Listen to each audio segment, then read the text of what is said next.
This conversation really got me. Alan's vulnerability and openness had me in tears as he shared how a health crisis shook his world, leaving him with no choice but to face how unhealthy he truly was. That moment that changed everything for him. It was a shift that moved him from putting his health last to finally prioritizing it. I think it's a story many of us can relate to. Too often we put everything above our physical and mental health until something forces us to stop. If you've been stuck, or if you've been feeling like you're avoiding what your body and mind are trying to tell you, this is an episode you won't want to miss. So let's get into it. Welcome to Season 2 of the Naked Podcast, a space where ordinary people, just like you and me, share the moments that changed everything. This podcast was inspired by a conversation I had with my grandma, who once said, "If more of us shared our stories, fewer of us would feel alone." And that's exactly what we do here. On Naked, we talk about all the things, the wins, the losses, the growth, and the struggles. These are raw, unfiltered conversations about the parts we rarely talk about but deeply connect us. We are grateful you are here as we open up about the moments that shaped us. This is the Naked Podcast.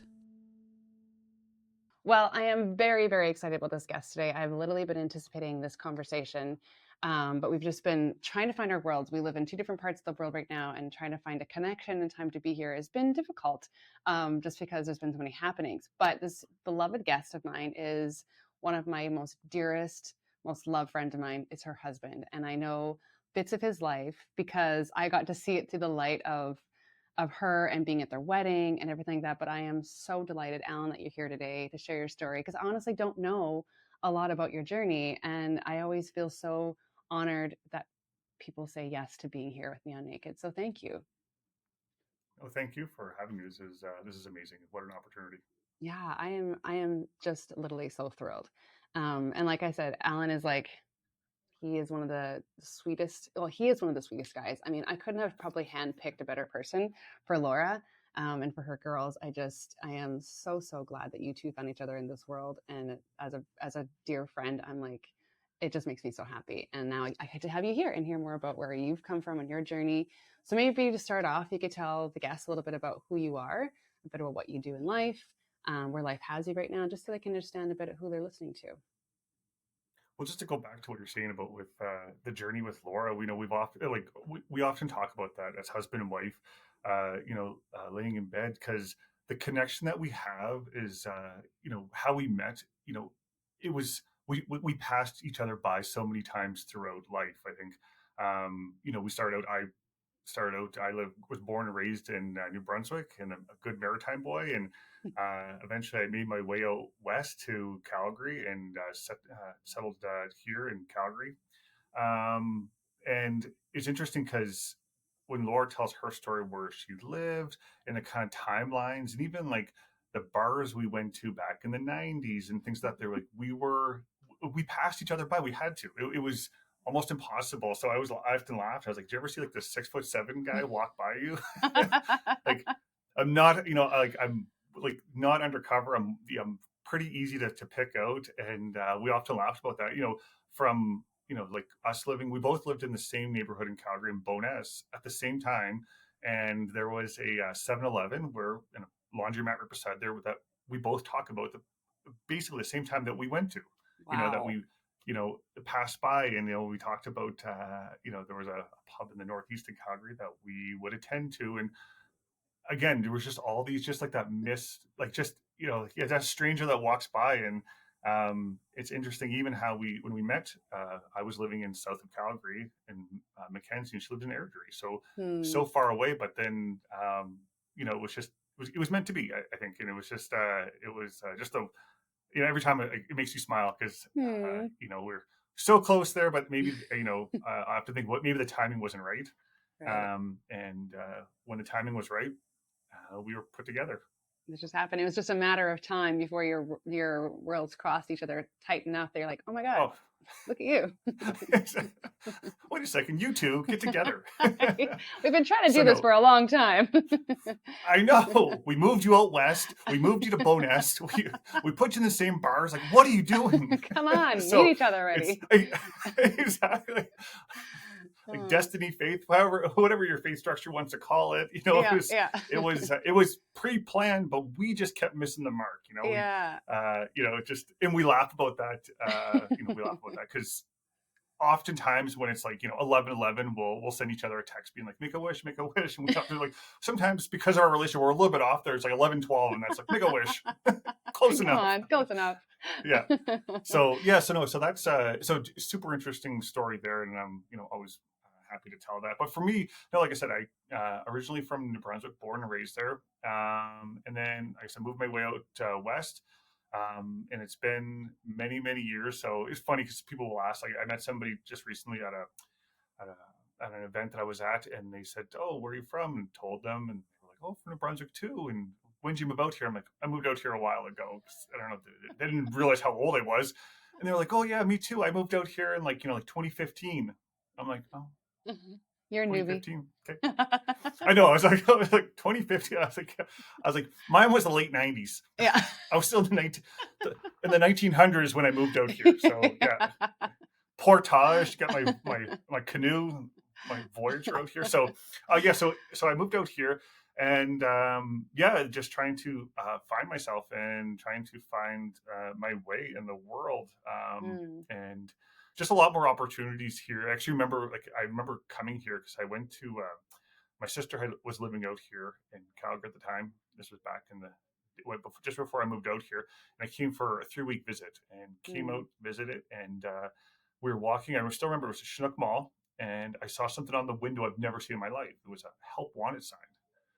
And I said to her, I was like, "What is that?" And she goes, "It's a help wanted sign." I was like, "Well, what do you mean help? What do they want?" And she goes, "We're looking for workers." I'm like, I don't like I couldn't I fathom. What do you mean they were looking for workers? She goes, "Yeah, if you walk in, you probably get a job." And that was such a Wow. foreign concept to me coming from New Brunswick. Like, just it's you know an amazing place. I'm so happy I'm from there. And the people and the community and the culture are beautiful. And there's just not a lot of opportunity for work. And it's sad because it's such a beautiful place and such hardworking people. So a lot of us we do move out west. So I said, like, I can go in there and get a job, and she goes, "Yeah, like, go right now." And I was just it blew my mind. It was like a whole an eye opening, Wow. an awakening. And I went back east after my vacation, and I spent about 2 weeks, just walking around trying to figure out what I want to do. Do I want to go back to university? Do I want to, what do I want to do? And I said, no, like, I want to go try this out, and packed up my Volkswagen and drove across west Wow. all the way out. 4 days later, ended up in Calgary.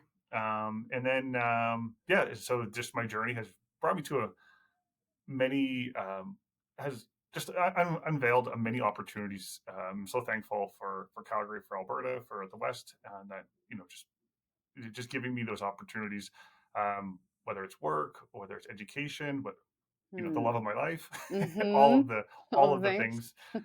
Yeah. So yeah. So then went through a few jobs, and I knew what I wanted to. It was interesting because I knew what I wanted to do, but so growing up, let me backtrack. Yeah, Growing yeah.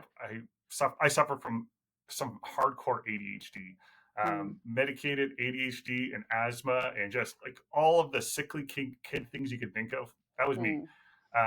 It was. There was, later on in life, there maybe we'll get into it, talk about the trauma that came from that, and where that all started. But and the suffering and all Oh, of that. But yeah. I'm not sure. Maybe we'll cross that bridge. I don't know. We're still reserved. It's kind of what you were saying about like you're like I want to introduce Alan. I don't really get to know him, and kind of there's a reason for that.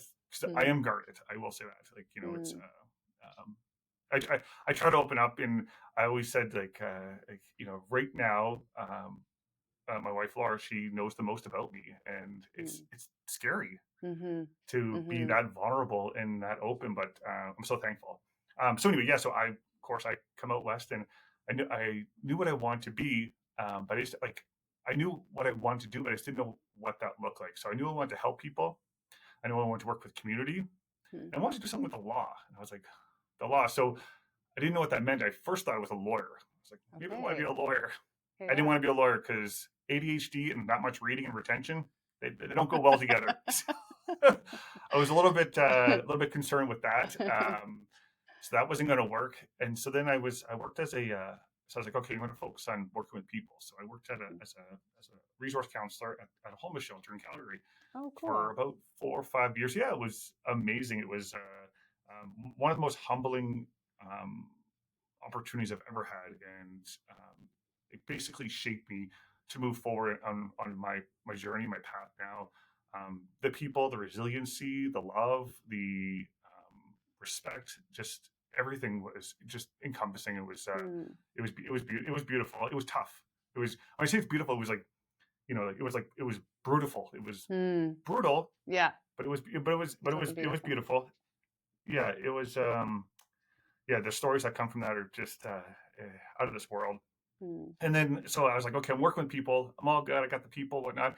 But there was still something like I just wanted to work something with the law when I didn't know what that looked like. So then I went to become a probation officer. I was a probation officer for about 2 years, and God bless anybody who's still a probation officer because yeah, it was just a Hmm. tough gig. It was people coming in, and I just felt like I wasn't helping as much as I wanted to.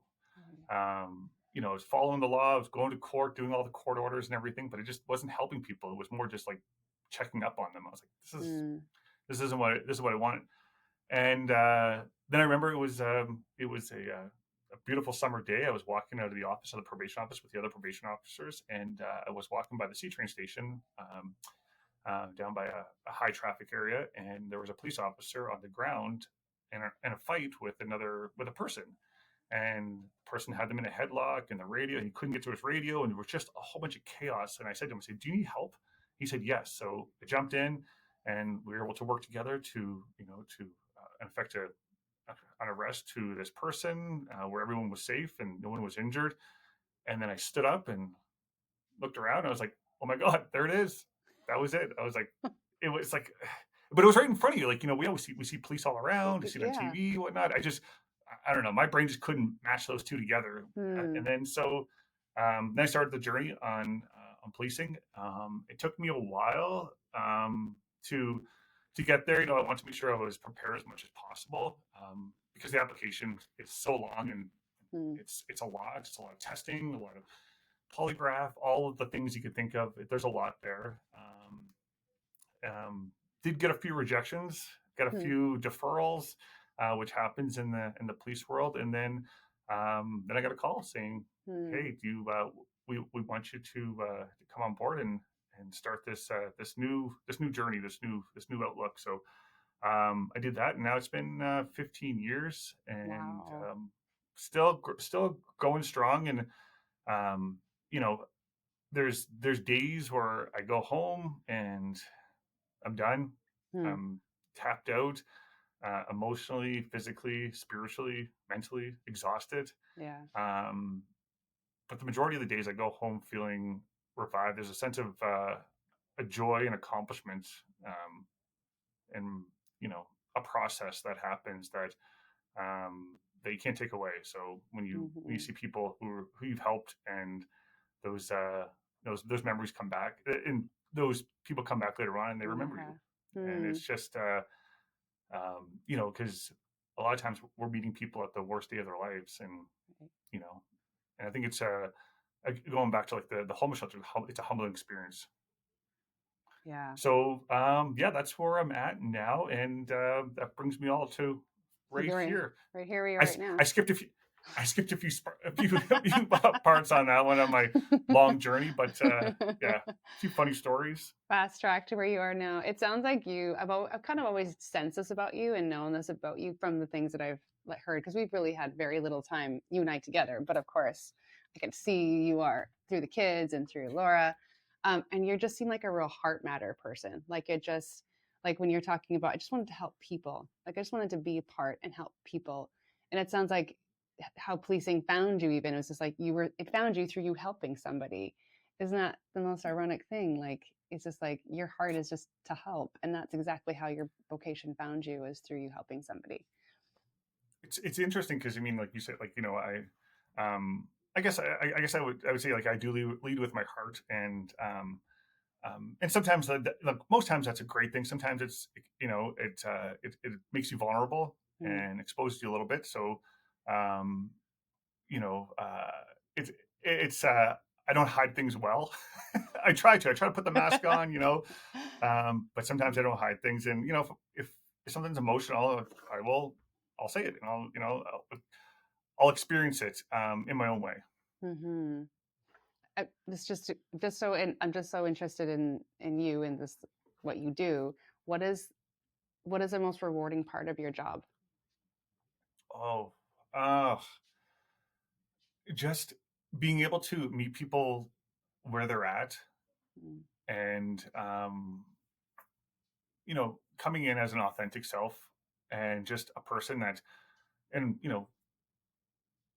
a career and a person that that is um, there to assist, and being able to, especially during like these crises, like mm, it's like, a lot of folks will say like, oh, like tell me like the biggest story, like what's the story you have about policing, or like tell me a funny story or something like that. And like, I don't know, like I can't, like it's just so much, and there's so much flooding as well. mm, mhm, And there's also you know and for that kind of, we talked about the ADHD side, there is compartmentalizing, mm, and that's what we do. We put things away in their little file, and they go, and later on, sometimes they come back. So they come back as sometimes good things, sometimes as bad things. They mm, can they can rear their ugly head if it's not dealt with. That's something they don't really tell you about a lot, or they don't bang the proverbial drum a lot when you mm, first start out in this profession. They it's something that it's learned over time, and you kind of follow the lead of some folks, but mhm, that first responder burnout, that you know like they're doing it, like, since it's been 15 years, they're doing a lot better job at recognizing that burnout, and that traumatic incidences that we see, and how to in dealing with it. But a lot of times, it takes the person to step forward and say, I need help. mm. And sometimes that's tough when you're the helper. Yeah, yeah, I don't need help. yeah. You're the one What do you stepping mean in, I need helping out. help? No. Yeah, exactly. I'm the one who helps. You're not. Yeah. Yeah, So yeah. it's such a reverse of role, and it's again, going back to, it's so much humility, just to say like, I need help, and I'm Mm, not doing well. yeah, Yeah. yeah. Wow. Well, before we get into too much more, let's talk about what we're drinking because I always love knowing people love to drink and what they're sipping on. So, what do you got today? So today I am just knocking down a coffee. It is 9 a.m. Nice. And yeah, it is. I am. Yeah, I knocked down a coffee. I am overly. Well, we talk about addiction. I'm overly addicted to caffeine. I, I did bring. I know we talked about that before. I did bring a peppermint tea. Love peppermint tea. But yeah, I was like, oh, do I do my peppermint tea? And I was like, no. No, coffee's I've my only go. had three. I've only had 4 cups already so far. I'm not shaking yet. I'm not completely off them. But yeah, my Off internal the rails. vibration is still, I don't. Still at a manageable I don't. level. Yeah, exactly. I got to figure out how my legs, my restless leg syndrome is going completely wild. That's where I need to be. No, so yeah, so just a coffee, but I also have like coffee and water. I've been, I don't know what it's been for the past couple of years. Um, I don't know what had happened, what had switched for me, because it was always just coffee. When I first started working, it was coffee, energy drinks, the Yeah. 5 hour energy drink, monsters. It was anything, any that substance to get my brain to get Mm-hmm. that dopamine hit on that caffeine. Um, and I've cut a lot of stuff there. So for me, it's that. I also got my water. I Yep. carry that water, and I try to balance best I can. But Just so double important. fisting it But with the water and the coffee, hey? exactly. Well, and then of course, there in my brain, I'm like, oh well, it's balancing out. I've got Totally. the water, I've Totally. got the coffee.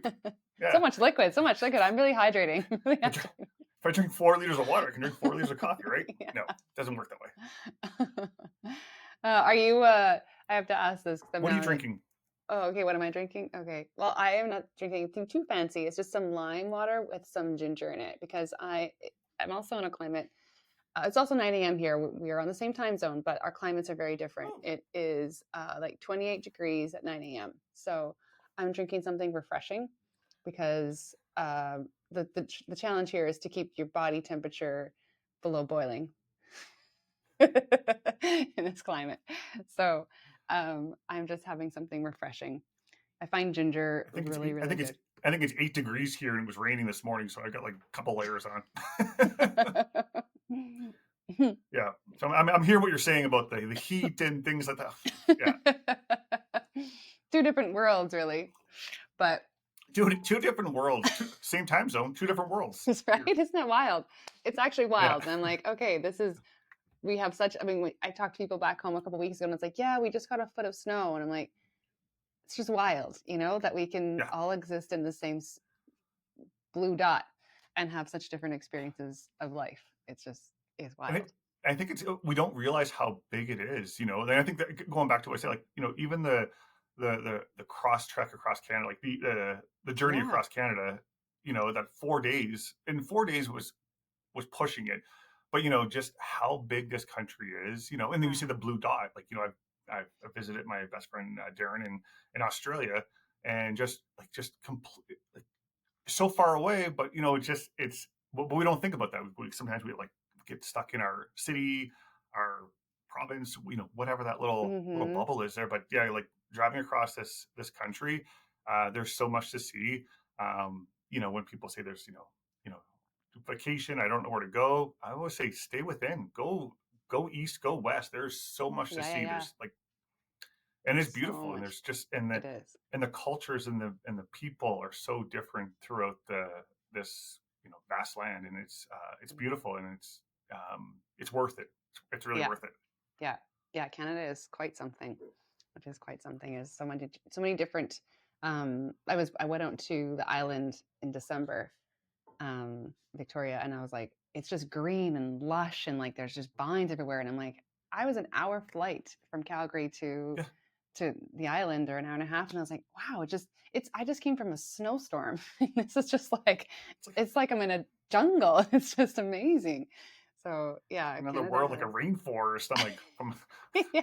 from the Arctic to a rainforest. Like how Yeah, can I like do that in an moss hour? everywhere. What? Like Yeah, I love it. I do too. Well, thank you again for being here and for taking the time to be with the naked community and to be a part of this space where we shared about a time in a life when everything changed. And a lot of times when I ask people that, they're like, whoa, whoa, whoa, whoa, whoa, whoa. There's like a lot of times in my life where everything changed. Like, how do I nail it down? And I'm like, that's true. There are a lot of times. And sometimes there can be like a trailing effect, like this, and this is why I'm here.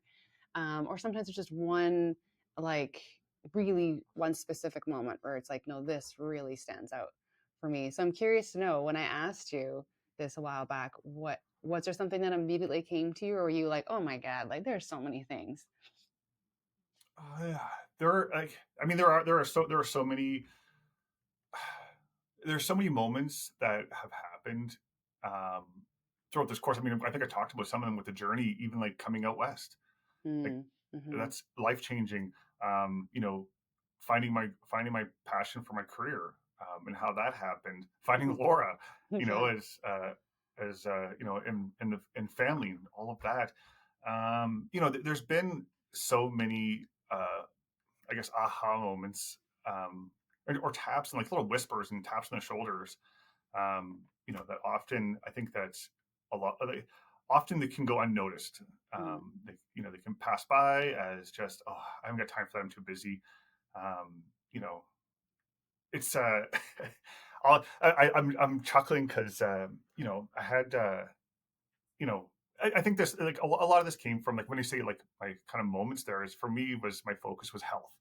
Mm. Um, you know, a few years ago, I wasn't in a great space for health wise. I was overweight, I had an injury from work, I had back issues. I was smoking over a pack a day. Except coffee intake, everything. It was the eating, everything possible was in a wrong place, Mm. and I had an indigenous elder, one of my elders, say, you know, you need to take a break. And Mm. of course, I don't ask for help, and I don't need a break. Yeah. Just go, go, go. I got more coffee. I'll have more smokes. I'll just keep going, go, go, go, go. And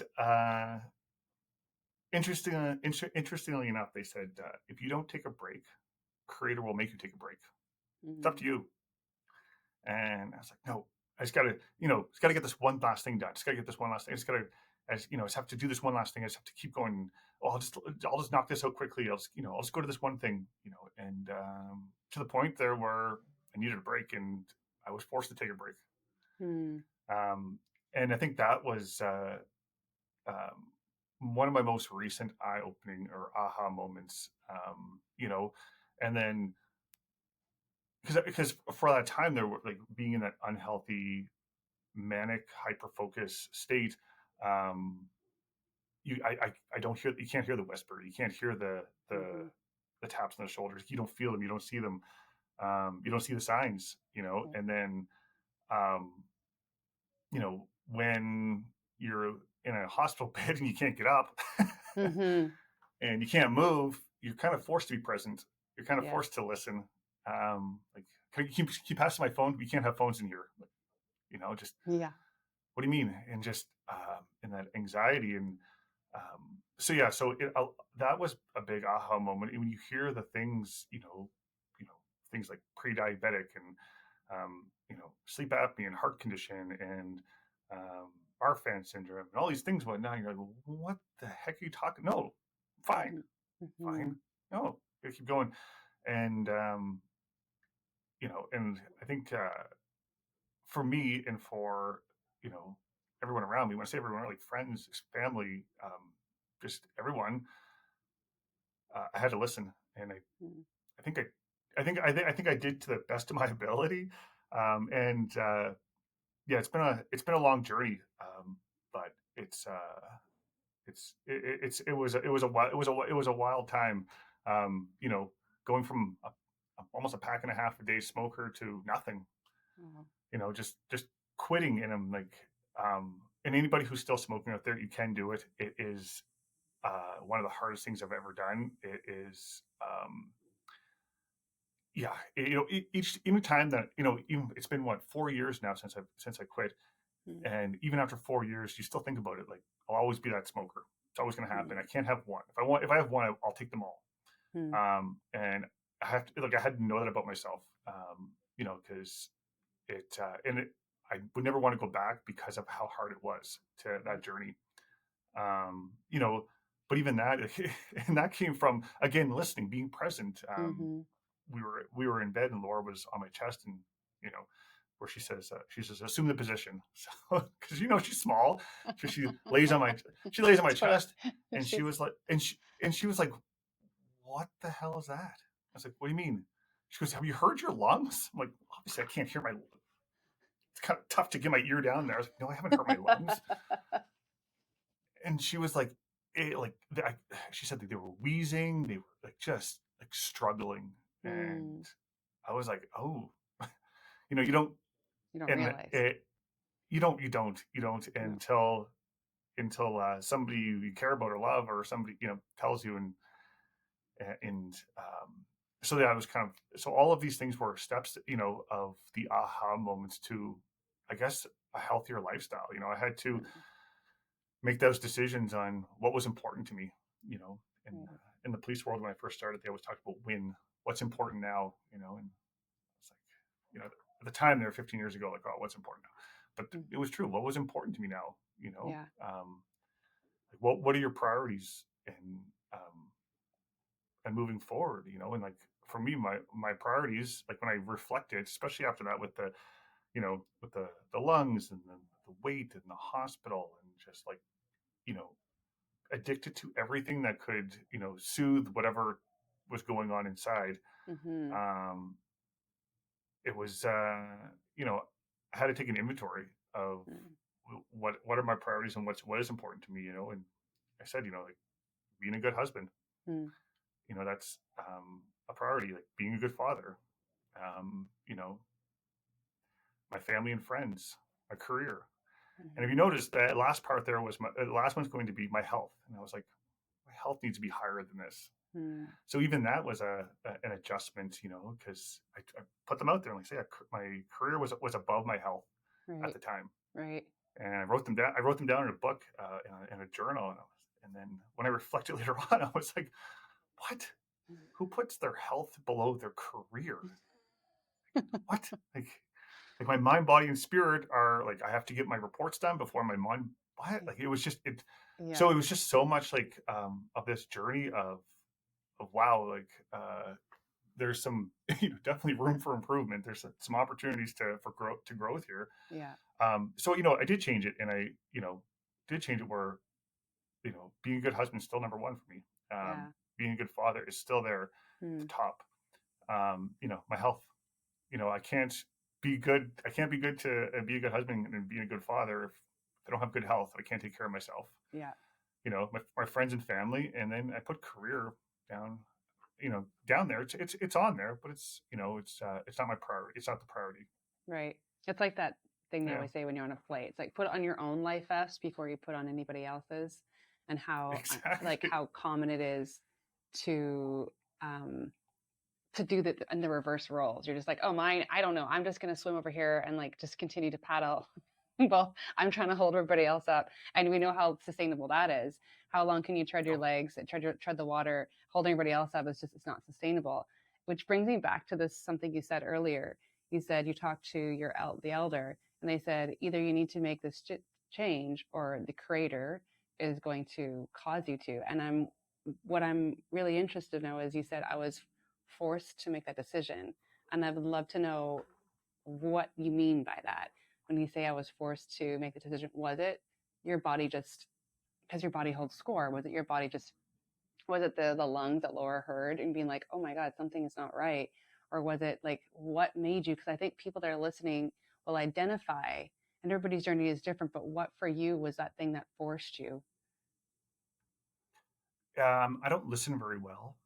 Let me just go back to that. I don't listen very well. So when that was said, like again, I'm still trying to fight it and being saying, no, I can keep going, I can keep going, and then the lungs happened, Mm, and then it was the health and the not being able to sleep, and then the anxiety, the panic attacks kicked in, and the depression kicked in, mm, and then well, no, there's pills for that. Just take some mm, pills. We'll do that, mm, and it just kept going and going, and the mountain got bigger and bigger and bigger and bigger. And it was yes, so it was in December of 2023 where I couldn't walk anymore. Like I was couldn't walk, and Laura drove me to the hospital. I had to take my hiking poles and hold myself up. And keeping in mind now, um, because I hadn't listened or I hadn't made any of those changes, I'm sitting at almost just over 270 pounds, and wow. Laura's like she's strong, but she's not carrying 270 pounds. So I'm trying to carry myself, and she's like, should I get a wheelchair? And of course, I'm trying to be proud and be like, nope, don't need a wheelchair. I'll just drag myself in to the Mm-hmm. hospital, and I did. Mm, And I'm laying there in the bed, and like I couldn't move. Like mm, she took a picture, and I'm laying in the bed. I can't move. Like when they say you're forced mm. to pause and reflect, I was forced to. Your I body wasn't doing was, anything else. Yeah, my your body, body's the like, mind, everything. yeah, Yeah, it said it is time. yeah. That meme, they say, well, it is time. So it was, and um, and it was just like, well, what do I do now? Like, what where do I Mm, go? Like, and it's so hard because with work and just the way I am, we talk about like leading with heart. It's about purpose and about doing. mm, Do, keep going, go, go, go, go, and you almost feel not useful if you're not contributing, or if you're not, right. if you're not working or not making progress. Um, and I didn't realize at the time that um, because of all the things that were happening, I wasn't making progress. I was moving a lot, Mm. and I was confusing movement with progress. And doing can Like equate to like value for yourself. 100%. And like it's like running on a treadmill. You can run a lot, but Yeah. you're not going anywhere. Yeah. Yeah. Yeah. And I think that's where it was. And I was like, you know, I'm doing a lot, but I'm not moving a lot. Mm. Um, so when I say moving, I mean moving in career, moving in health, moving in like relationships, just anything. Yeah. So it was definitely time to reflect and to um, actually make some like reevaluate, reassess. And I guess we're talking about Mm. reassessing those priorities, and how do I move those in a good way, in a better Mm. way. Wow. I wonder if you So can. yeah, it was a kick. Yeah, that sounds like a kick. So I'm with you now. You're in the hospital, and I imagine, like you said, there's like anxiety and depression and these things that come. Can you describe the emotional tone of your mind, body, soul in that space? Was I guess it would be like the grievance process, Hmm. sort of. It was denial. It was like, no, this is not happening. This isn't. This isn't the way. Hmm. Hmm. Yeah, it was. Yeah, it was painful, and not just painful physically, painful emotionally and psychologically. Seeing Laura there, Yeah. and just being helpless. Yeah. Um, yeah, it was. I'm thankful. I'm so thankful for the medical staff and the doctors. They were so amazing. Um, and it was again. We talked about that mental. It was like I said at the beginning. It was like, no, this can't happen, and then it was forced to listen Hmm. and forced to listen to myself, listen to the tap, listen to the quiet voice, listen to what everyone's been telling me about the lungs, the smoking, the weight, the mental health, the breakdowns, the burnouts, the all of the things. I couldn't do anything. I couldn't go anywhere. Hmm. You know, Hmm. I was forced to sit in it, Yeah. and Yeah. Yeah. that wasn't. It was so uncomfortable. It was yeah. It was and what a strange and odd feeling too. Just being forced to sit in something where you're not used to it. And it's just it was yeah, it was wild. Hmm. Um, but it wasn't just that too. It was um, it was a reflection of I still remember like laying in that bed, and um, like a few years before that, I was in the hospital bed, and because I had this this abscess there, and they did a CT scan, and they found these yeah, like a dissection in one of the arteries in my femur. All these things they found, Hmm. whatnot, but it was like, nope, not me, not Hmm. me, Hmm. nope. Like that wasn't a clue enough. Right. Just denial of that your body is wear and tear in your Yeah, body is slow. showing signs. Oh, you said the score on your body like that, and I was losing. Mm. I was losing, Mhm. but um, yeah, it was just all of those things came back and said you need to make a change. Like you won't be around to make a change if this keeps going. And um, so it was uh, it was a rough night to sit there, um, and just they give you medicine, and it kind of numbs the pain, but you Mm. still can't walk. And um, and just to be there all night and just reflecting and thinking and being like, well, what, I think the biggest is, what am I going to do now? Right. What's next? What am I going to do now? Yeah, exactly. What's next? I haven't even got out of the bed. I'm wondering what's next. So, Mm. yeah, that was definitely a tough night. And, but, I have so much gratitude for that night. Mm. Yeah, I'm so thankful. I'm so thankful that happened. Mm. As weirdly as that sounds, because I would have just kept going. I would have just Yeah. kept, yeah, until something else broke. I would have kept going, like Yeah. something major. Um, so yeah, it was. I'm thankful. Do you think that like your resistance, because like I kind of like with my body, I'm like, oh, it's okay, I'll just blaze past it. Do you think part of your resistance to listening to your body, because you use words that I have used with my own family through my own mental health journeys. It's like you can feel like a tap on the back of your shoulder. It's almost like it's like trying to get your attention. And for me, that tap made me run faster, go harder, go stronger. It was like whatever I could do to distract the tap, from the whispers, from like I would feel these like my eye twitching and my heart palpitating, being like, I had to go faster to ignore those notions. And the faster it was, like, it's like the more those showed up, but it felt like I was trying to remove that, like in denial of that. And I think sometimes when I talk to people about this topic, about well-being, mental well-being, physical well-being, it's like I'm so afraid to listen to the tap, to listen to the whisper, because I don't know what that's going to require of me.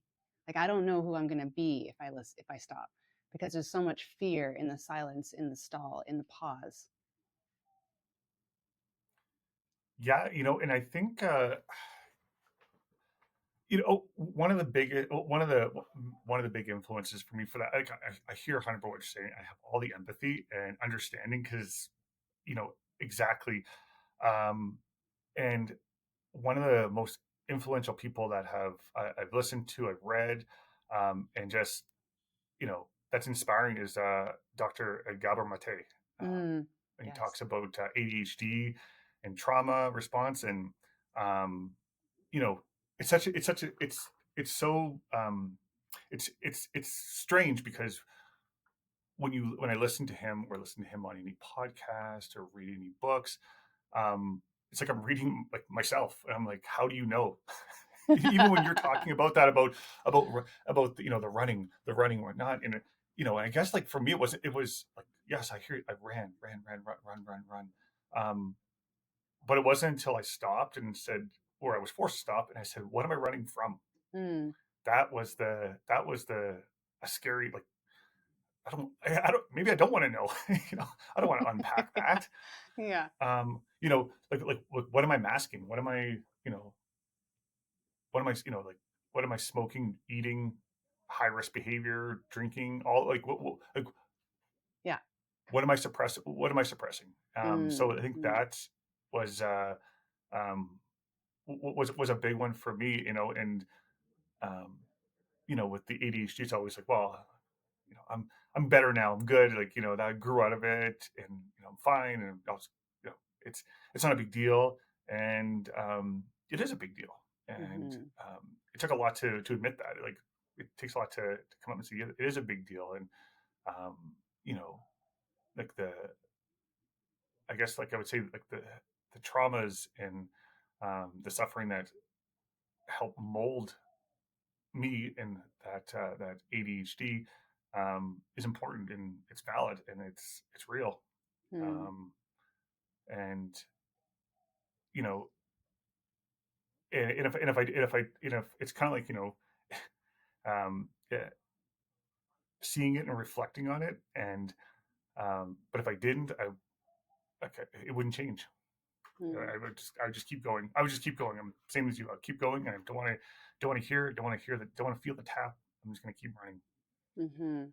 because So when you think, because a lot of times I put, like, I guess for um, they talk about putting my worth on what I can produce and what I can do, and um, that was that was me for sure. It's like, if I'm not doing, if I'm not going, if I'm not producing, I'm not worthy. If I'm not being mhm, useful, and mhm, that's a whole other episode about childhood trauma, growing up with in a home with mental health issues. So mm. So when you're coming through this discovery, like you're saying, like, what am I trying to, like, avoid? What am I trying to distract myself from?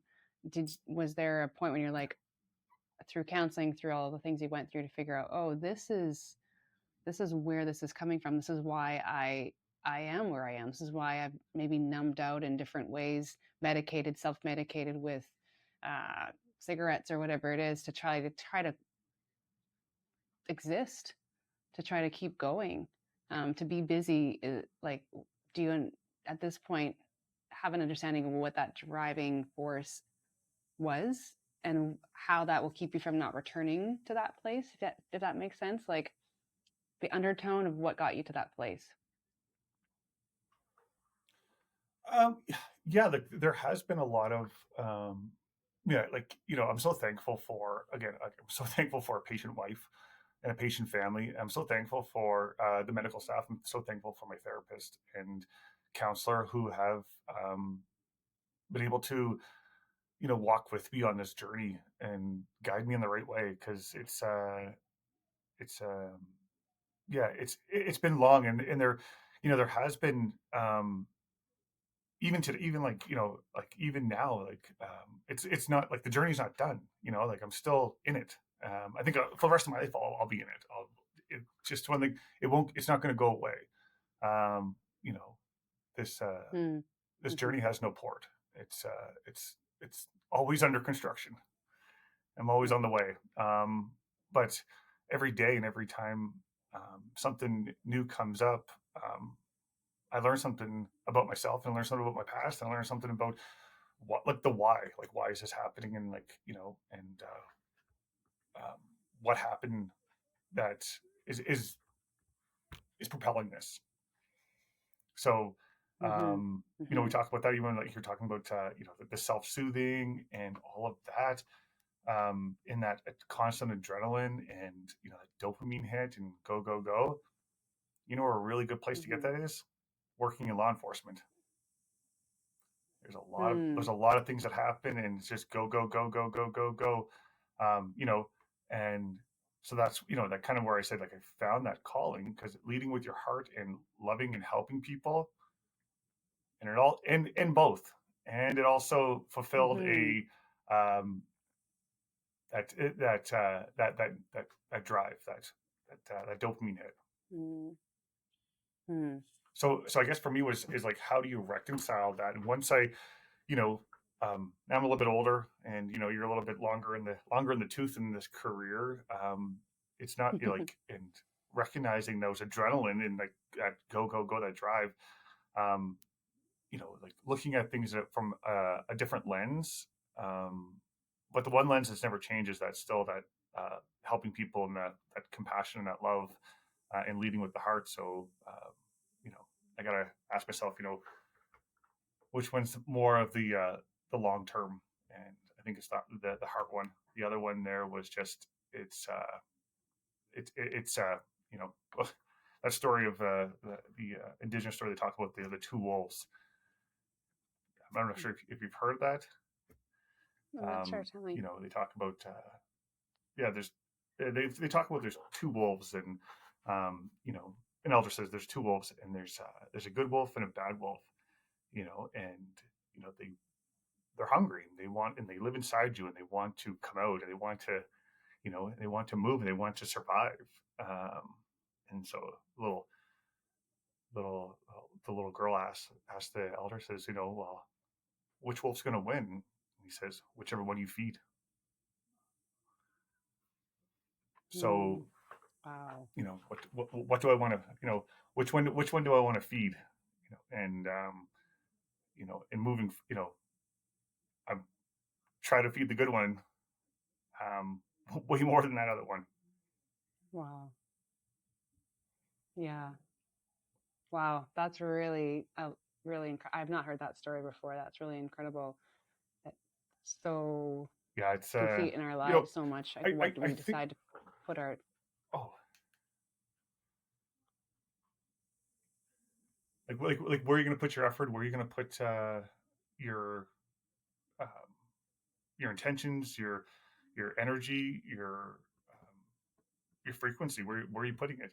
And, um, Yeah. yeah, and I think it goes back to that Yeah. decision. Mhm. Mhm.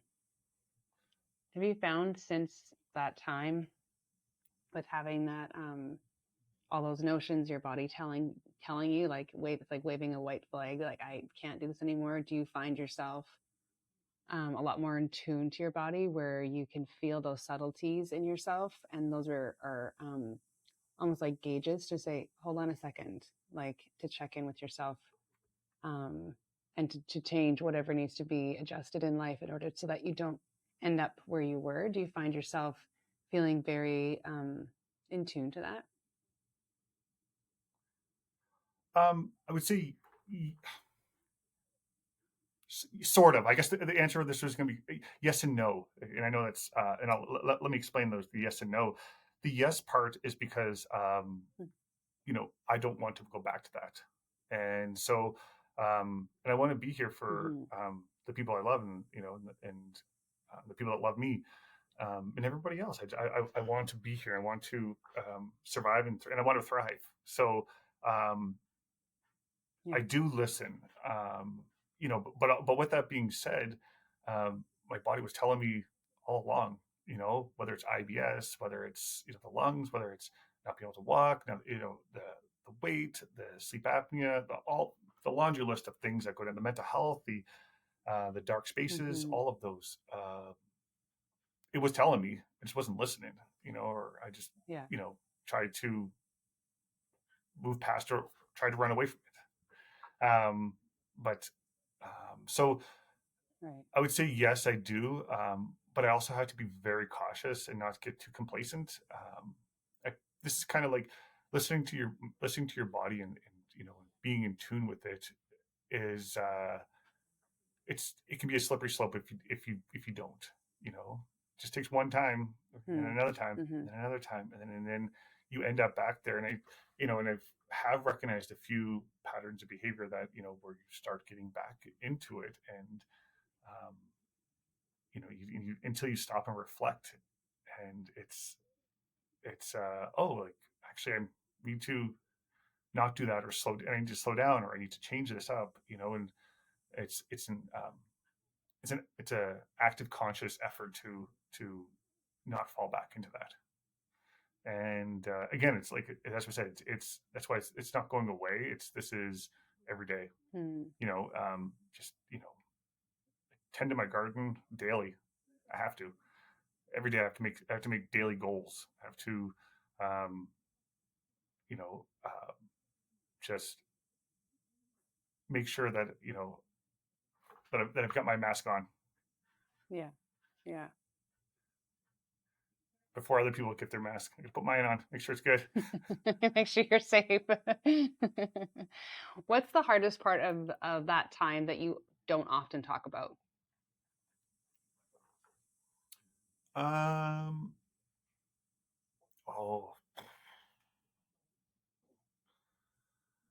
I, the dark times. And I Mm. call the dark times, and it's just and when it comes to that, it's there's just so much emotion, and negative talk and negative thought, and just that floods your brain and floods your body. um, and it makes you feel alone. It makes you feel scared and vulnerable, and Mm. so many things, like you um, take blame for it, um, and it's just it is it's the wolf, Mm. you keep feeding the bad one, and you keep feeding him, and he keeps growing and growing and growing. Man, does he get big, and gets resilient, and gets strong, and then it's um, yeah, it's and that's just within myself, and like, and through that time there was just there was so many things that were going on, whether it was like career related or community related, and just heartbreaking, and um, just so mentally and psychologically and spiritually draining, um, Mm. that if yeah, you feel almost kind of in a prison, where um, and you can't get out. You don't know where to go. No idea. And feeling alone, and so weird. It's so weird to be surrounded by so many people. And at that time, like, I was Mm.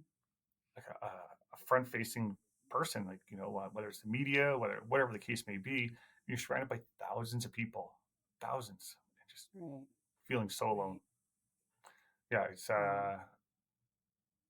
Yeah, Yeah.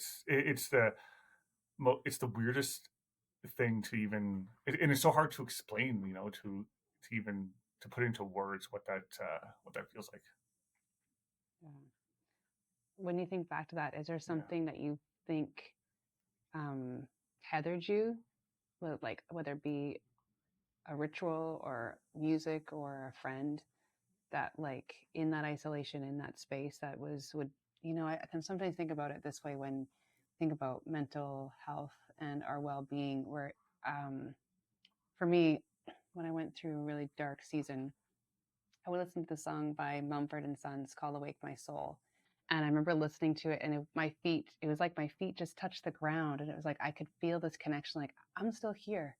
Like, even though there's so much noise in my head, I'm still alive. Like, and it gave me this connection to the earth, or like the ground beneath me, I guess, to be like, okay. And I would listen to that song sometimes on repeat, just being like, awake my soul, awake my soul, you know? I wonder if there's something for you that felt anchoring to you in that season.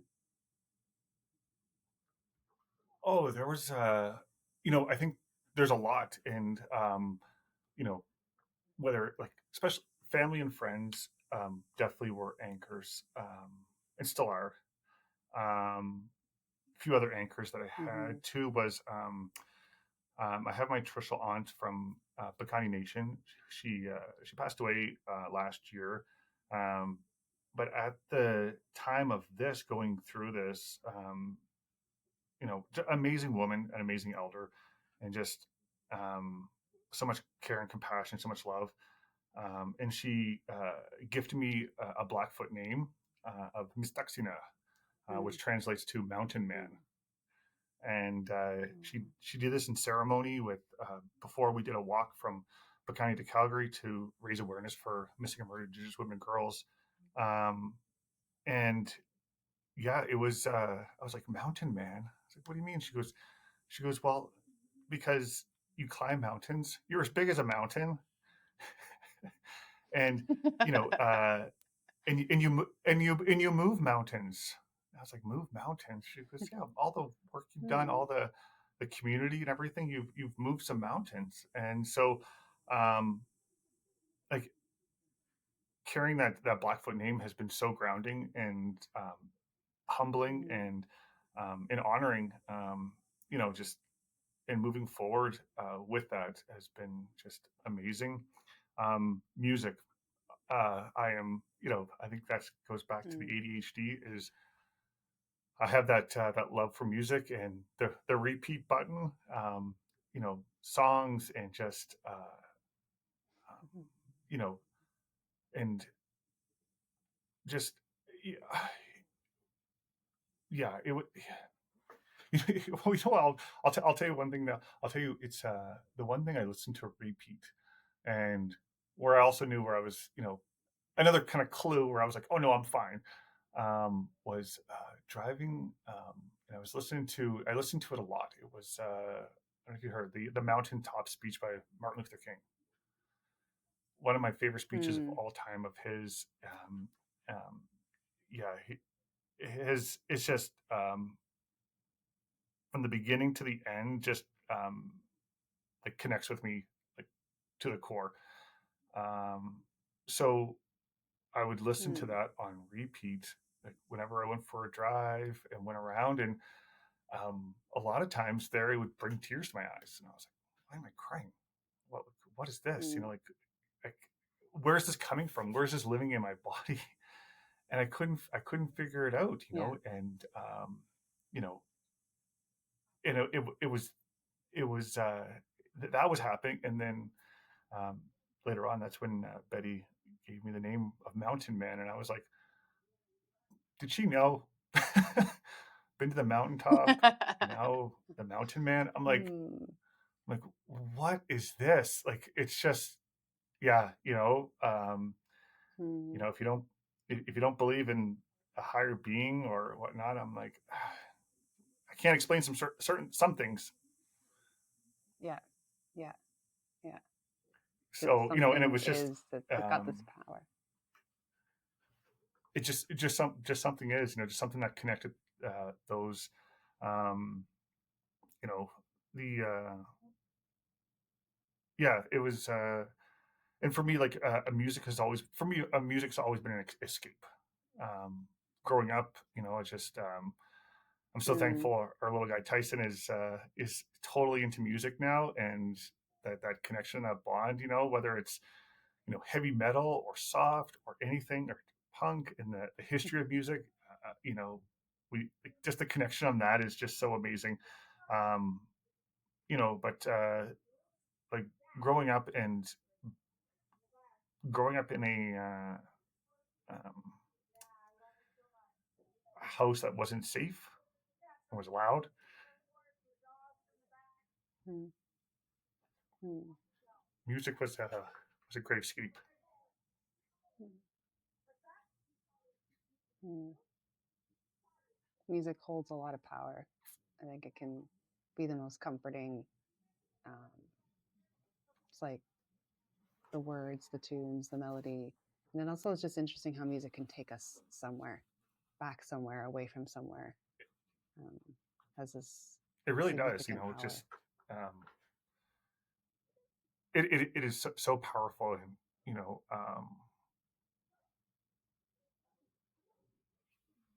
you know, just like from young age all the way till today, um, finding Mm, solace and finding being grounded and with that music. mm, Um, mm-hmm, because you're saying like you listen to it on repeat, and some people find that strange. Even for me, like how many times can you listen to this song? And I said a lot. You know, yeah. like whether it's Mm-hmm, oh god, like I'm trying to think of some songs that I can just like that are on my list just to repeat. And one of them is the Tragically Hip Wheat Kings. mm, Like just um, I don't know what it is, just the grounding for that one, and just brings me back to a place of safety, I guess. yeah. Yeah. Yeah. It holds power. It holds a lot of power. Yeah, Um, it does. there's some songs I'll never stop. Like they'll always. It's funny because there's songs that I listen to, like this song from Mumford & Sons, "Wake My Soul." That it'll never stop having the power, the most loving, most like I don't know, internal feeling of hope. Um, that song will always hold that. And I don't think it'll matter when I'm 80. I'll be listening to like I'll still feel what I felt at 32. You know. 100%. Yeah, Yeah. it's just every time you hear it, it's like, oh, there it was, there you are. Yeah, there you are. Exactly. I got you. Yeah. Yeah, Yeah. No, it's no, that's it's wild. Sorry. it is wild. It is wild. No, don't be sorry. This space is for all the things and we laugh and we cry here and everything in between. So I think that's the beauty of being authentic and being vulnerable is that parts of us um, feel emotion around certain topics, around certain things. And that's just honestly the beauty of being human, the beauty of this shared experience that somebody that's listening today is going to be wiping their tears with us, being like, yeah, I know what you mean, like, and it's on so many Totally, and I often wonder, like, ends of, how. no, go ahead. Oh, go ahead. Sorry. You go I ahead. was just going to say, like, I often wonder, like, how, you know, uh, many other people find that, that grounding and that solace in music in a place that's not safe, in a place that's not healthy, or there's a lot of toxicity from it. Um, and I, because I think of, like the access to music nowadays with, like online and all these like Spotify and all these things, Mm-hmm. um, how much more healing that can bring to people. Mm-hmm. Mm-hmm. Because So I'm much. sure like we're kind of the same age. Growing up there, like it was Yeah. tough to get. Yeah. Those Tough CDs to were get. expensive, and the cassette tape, you have to hit rewind. You're like, oh my god, I'm all emotional. Let me rewind. That's a safe I song. have Let me to back. rewind. Totally. Oh my god, yeah. Yeah, That kind of breaks the the moment. it does. There's no quick repeat. You just keep going with the same song. It's like, okay, I gotta go back, and then hopefully I can hit the right Yeah, point where that song started and get the whole thing. exactly. Yeah, But yeah, no, but it's just I watch my dad listen to songs that he sang when he was little and just tear up, being like, oh, yeah, I remember being in the hospital as a little boy and feeling this feeling and just like taken right back into that spot. Like it holds such power and thank God it for the does. writers and the creators and the musicians that find their way into making this music because it's not just for them, just like this isn't for just for us, it's for how when people get to hear this and be like, me too, like I've also sat in darkness, I've also wondered what I was going to do, how I was going to pursue life, what was my career going to look like could I walk again, could I run again, can I be the man that I've always wanted or have always been, but now feel like I have to shrink to something smaller. Like, this is the thing about conversations and about music and about authenticity, is that it's not just for us. The reason we're here is, my grandma said to me, if more of us shared our stories, fewer of us would feel alone. And that happens Mm. in music, it happens in conversation, happens in books, in movies. Like, it's a sense of connection with humanity that we're all wanting to feel like we're not alone. Like, feel hope for our own story as we watch someone else rise in theirs. It's like, oh my God, we're both in the same thing. And maybe you're 10 steps ahead of where I am, but it gives me hope that I'm going to get there. And that's the beauty in connection and a community in this. I think you're absolutely right. Yeah, there's we will get there. It doesn't matter who's ahead or who's not, or it's not going to race. It's No, no. we're all walking this journey together. Um, and we stumble, we fall, we lay down, we get back up, we get Yeah, kicked down, we get back up.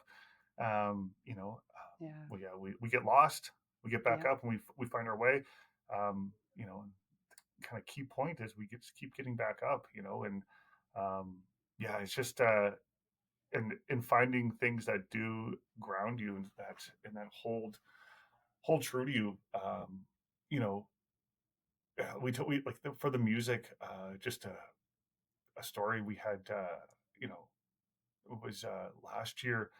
Went to a powwow, and you know, one of the drummers, a good friend. You know, he's done a few. He's worked on a few video games. So our little guy Tyson knew one of the video games and wanted to meet him. And Hmm. then, but he asked me before. He goes, "Have you ever been in a drum circle?" I'm like, "Yeah." What's it like? I'm like, "It's pretty powerful. Like that goes through your chest." Hmm. And Hmm. Tyson said, "Can we go in?" And I was like, "Let's go check." So we went in, and Laura took a video, and it's Tyson on my lap, and we're drumming, and the power from that, just from the from that sacred drum, and that and the sound, and the like, it's unbelievable, like just the Hmm. and unreal, like the power that comes from that.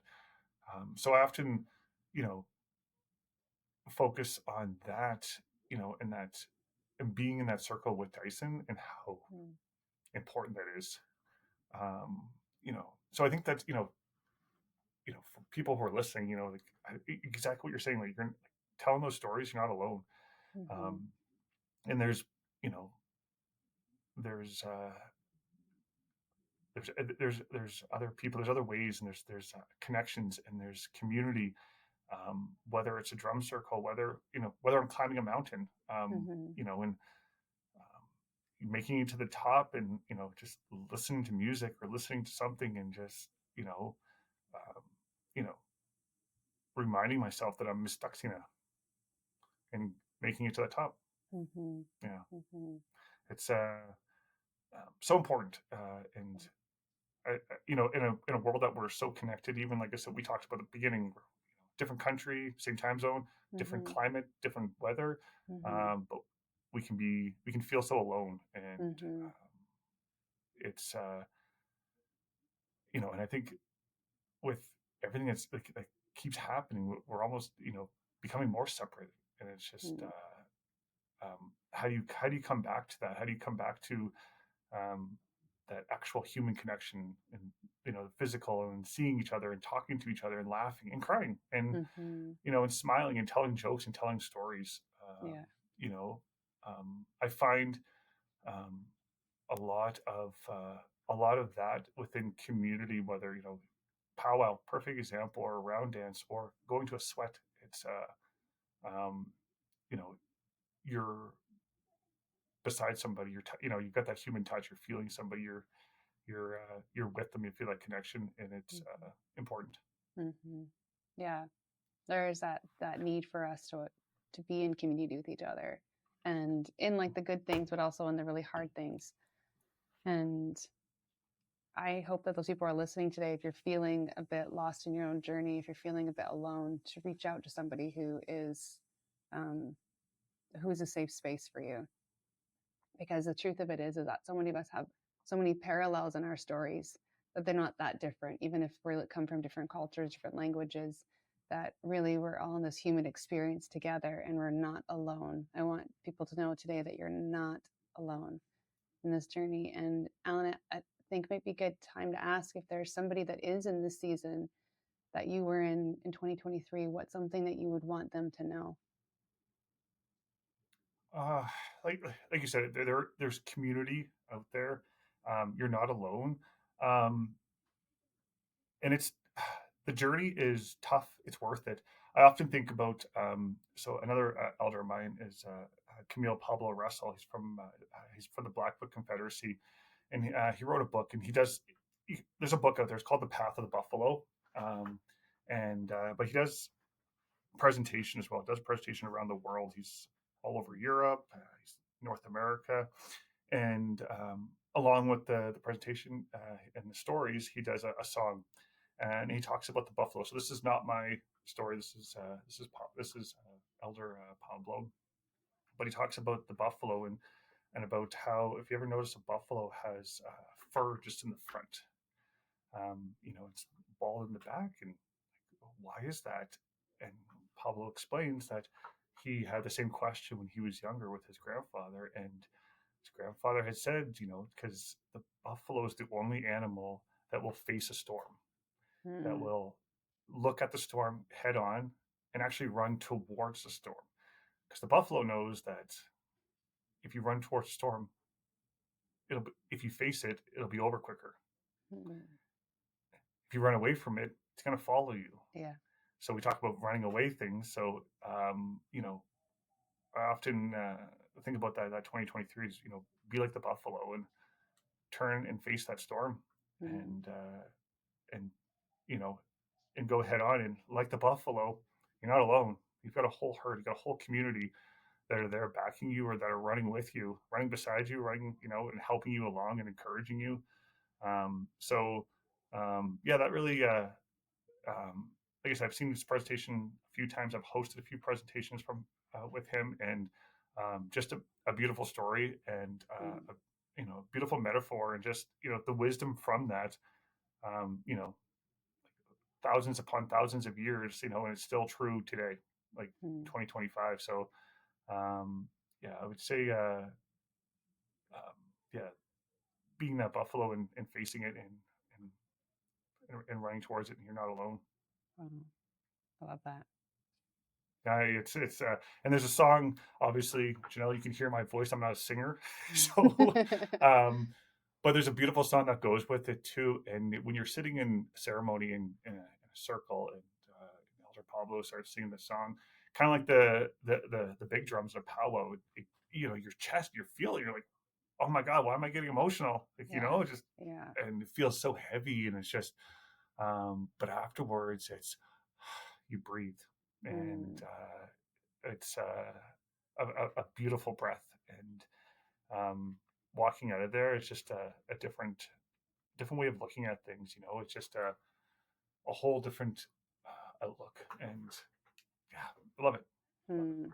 That's amazing. Well, before we wrap up, I wonder if there's anything else that you want to add or share or let people know before we come to a close of this amazing conversation.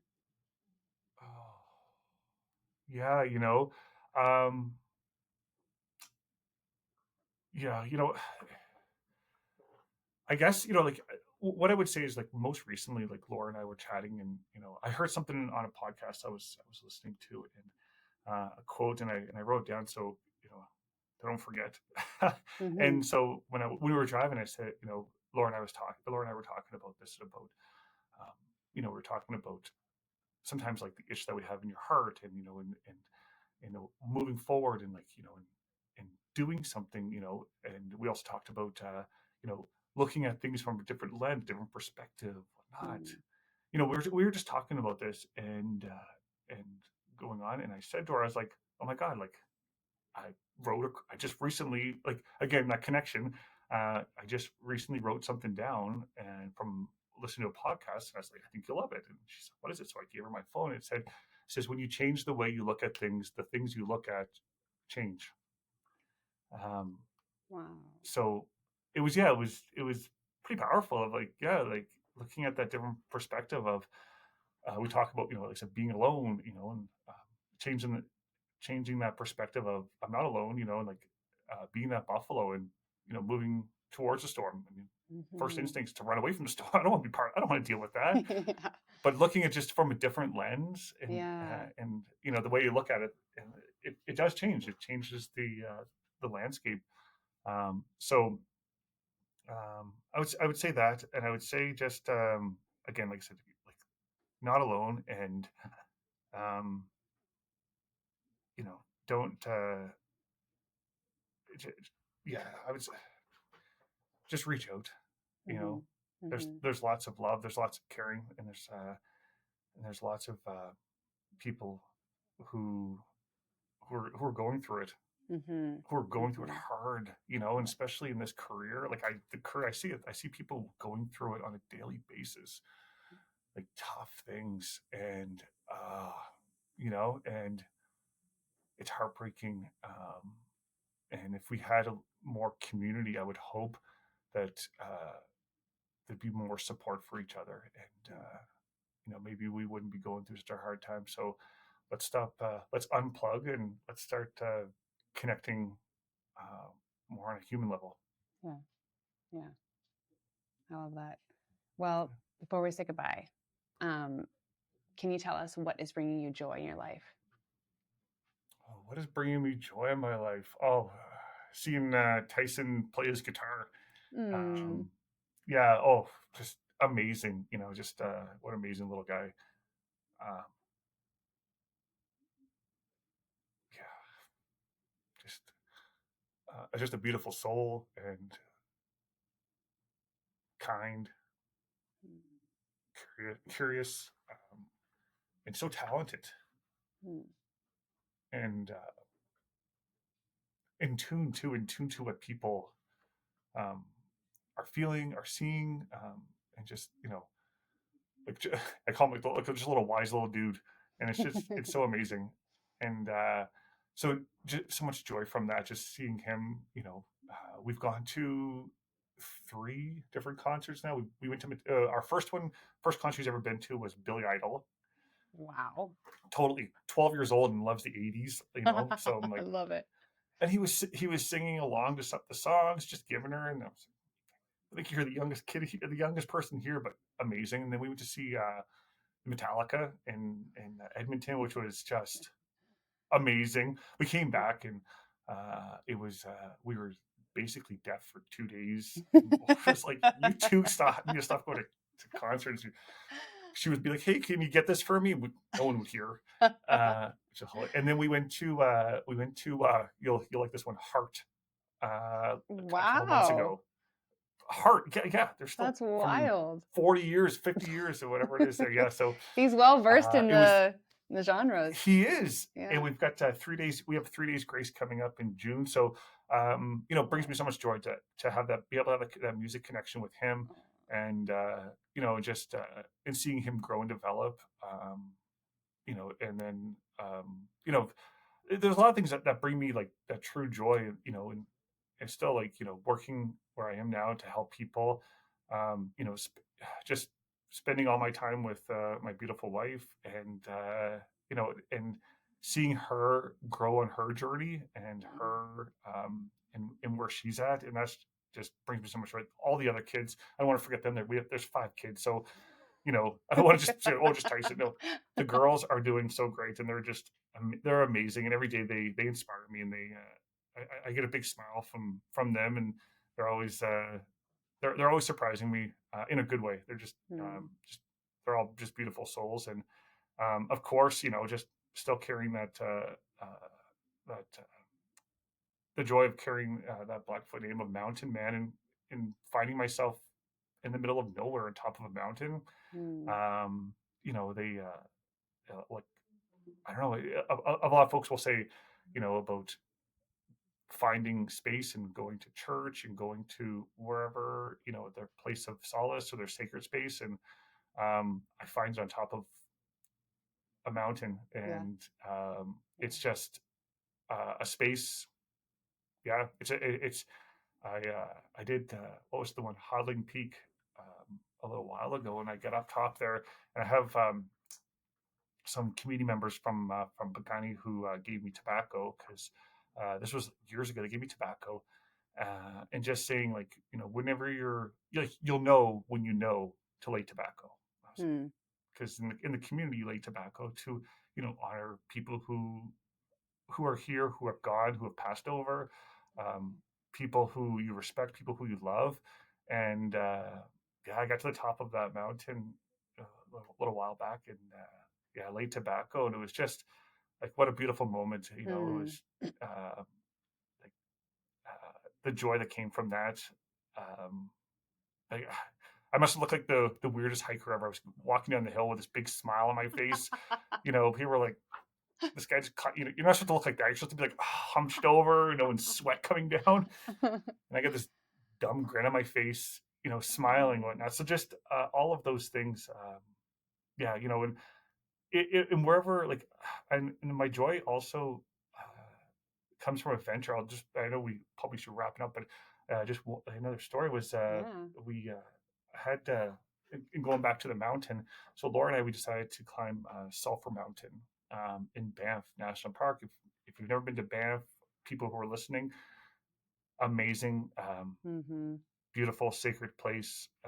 It is Sulphur Mountain does this in the wintertime. They light up the mountain, and it's you go up top on the gondola, and they tell indigenous stories in Stony language, and it's an experience, an immersive experience, Mm-hmm. like second to none. It's just one of those It places. is. But in the summertime, you can climb Sulphur Mountain. So we did. On top, they have this beautiful restaurant, and so Laura and I, we said, well, let's go do it. Let's climb this, and we climbed it, and we were going up. Legs were sore, and it was just a joy.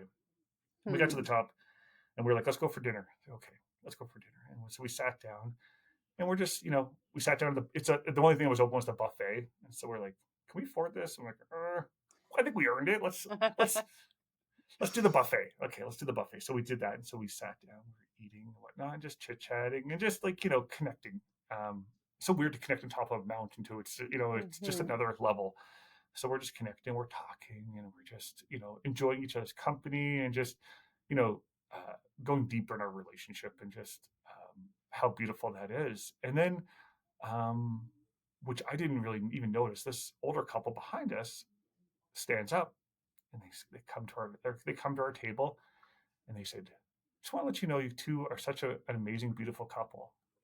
We're like, "What? Us too?" Like, no, come on.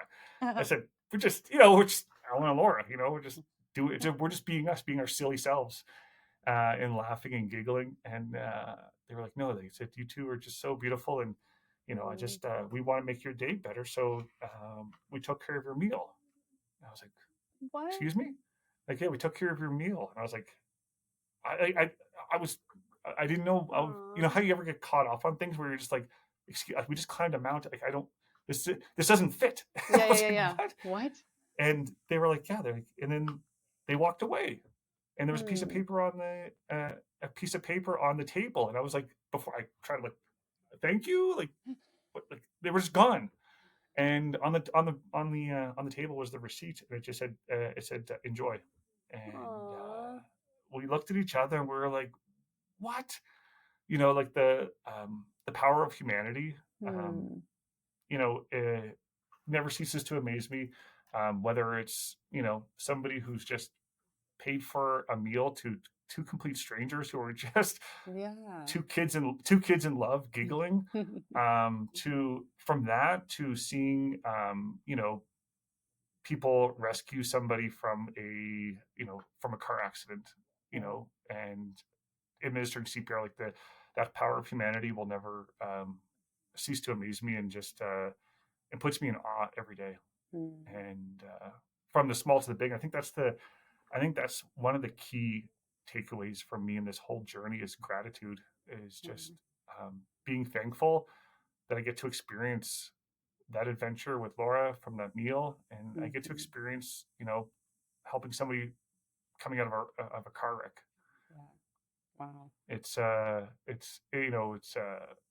I'm thankful on all levels, and um, yeah, I just have to, and again, lead with my heart and put it out there as a blessing that I get to.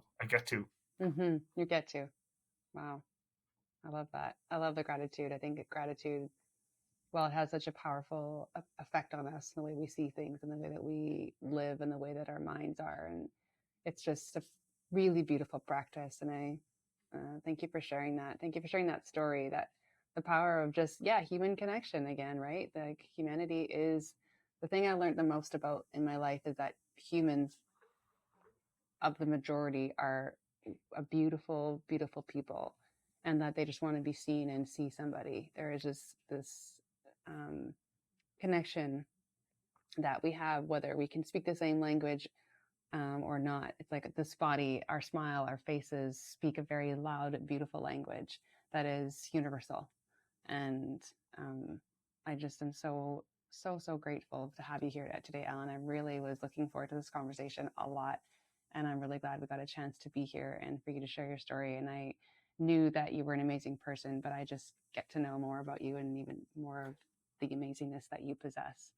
Yeah. So thank you for being so authentic and for sharing. And really, really, really honored that you're here today. No, thank you. This has been amazing. Again, just another part of the journey, and if it helps somebody, like, I am just thankful, and Mm-hmm. yeah, Mm-hmm. Yeah. If it's only for one, it's worth it. you know, uh, exactly. Yeah. Yeah. Well, have an amazing rest of your day, and I'll look forward to catching up with you next time. Thanks, Janelle. Hopefully, we can catch up in person down south. Yes, that would be great. Until then, take care. Have an amazing rest of your day. Thank you. Okay. Bye bye. I want to thank you so much for being here, for taking the time to listen to the Naked podcast. It honestly means so much. If there's something in the episode that has moved you, share it with someone who might need to hear it too. And if you haven't already, give us a follow and leave a review. It helps so much to keep the momentum and keep the show growing. For more conversations, reflections, and ways to stay connected, check out the link in the show notes. Until next time. If you would like to connect with us or possibly share your story, please contact us at nakedwithjanelle@gmail.com. That's nakedwithjanelle@gmail.com. Thanks so much. I want to give a huge thanks to my son, Mikhail Nordine, who produces and edits every single episode. He is the reason this podcast doesn't live inside my computer, but actually makes its way to you. He does a lot of the behind the scenes work, but he's also front and center in creating every single episode with me. I couldn't do this without him, so a huge thank you to him.